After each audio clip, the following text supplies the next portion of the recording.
సభని అలంకరించిన పెద్దలు రామకృష్ణ గారికి శుభాకాంక్షలు. అదేవిధంగా జనసైనికులందరికీ మరొక్కసారి 9 ఏళ్లు పూర్తి చేసుకొని 10 ఏట్ల అడుగు పెడుతున్న మనందరికీ ఈరోజు పండుగ రోజులాగా ఉంది.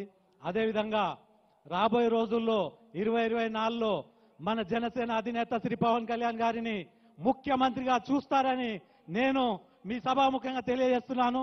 ఎందుకంటే ఎప్పటి నుంచో గత 9 ఏళ్ల నుంచి మనం ఎక్కడ సభలు పెట్టినా పెద్ద ఎత్తున జనాలు, అదేవిధంగా పెద్ద ఎత్తున యువత తరలి వస్తుంది. కానీ ఓటు శాతం చూస్తే ఎక్కడ పోతుందో తెలుస్తలేదు.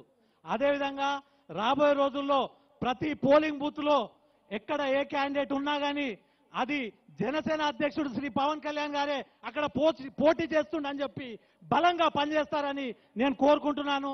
అదేవిధంగా ప్రతి చోట ఎక్కడ చూసుకున్నా కానీ జన సైనికులు మీ బలం 2024లో ప్రతి పోలింగ్ బూత్ లో ఒక్కొక్క ఓటు జనసేన వైపు ఏ రకంగా అయితే మీరు పోల్ చేయిస్తారో అదేవిధంగా ప్రతి చోట, ప్రతి జిల్లాలో, ప్రతి నియోజకవర్గంలో ప్రతి ఒక్క ఓటర్ని ఆకర్షించి జనసేన పార్టీ వైపు మలుస్తారని నేను కోరుకుంటున్నాను. అదేవిధంగా అనేక సమస్యల మీద పోరాటం చేస్తూ మన నేత అధినేత శ్రీ పవన్ కళ్యాణ్ గారు మన గురించి గత 10 ఏళ్ల నుంచి అనేక సమస్యల మీద పోరాటం చేస్తూ రాష్ట్ర ప్రభుత్వాల దృష్టికి తీసుకెళ్తున్నారు. అది కూడా మీకు తెలిసిన విషయమే. ఎందుకంటే ఎక్కడ చూసుకున్నా కానీ అన్యాయాలు, అక్రమాలు, ఉద్యోగాలు లేవు. ఏది చూసుకున్నా కానీ కొంతమంది గతంలో ఉన్న వాళ్ళే ఈ రోజు కూడా పాలించు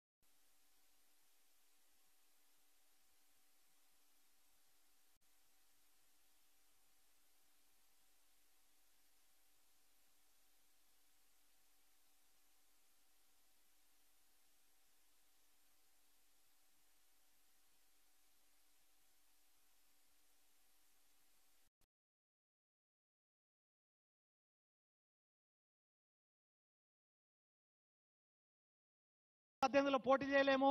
2019లో కొన్ని చోట్ల పోటీ చేయడం జరిగింది. ఈసారి ఎటువంటి పరిస్థితిలో జనసేన పార్టీ తెలంగాణలో పోటీ చేస్తుంది అది అధ్యక్షులు వారు తెలియజేస్తారు. ఇంకా చాలా మంది వక్తలు మాట్లాడాలి కాబట్టి నేను సెలవు తీసుకుంటున్నాను. Thank you. ఇదే స్ఫూర్తితో మనం ముందుకెళ్లాలని కోరుకుంటూ థ్యాంక్ యూ. జై జనసేన, జై హింద్. థ్యాంక్ యూ శంకర్ గౌడ్ గారు. ఇప్పుడు మన తెలంగాణ వీర మహిళా విభాగం నుంచి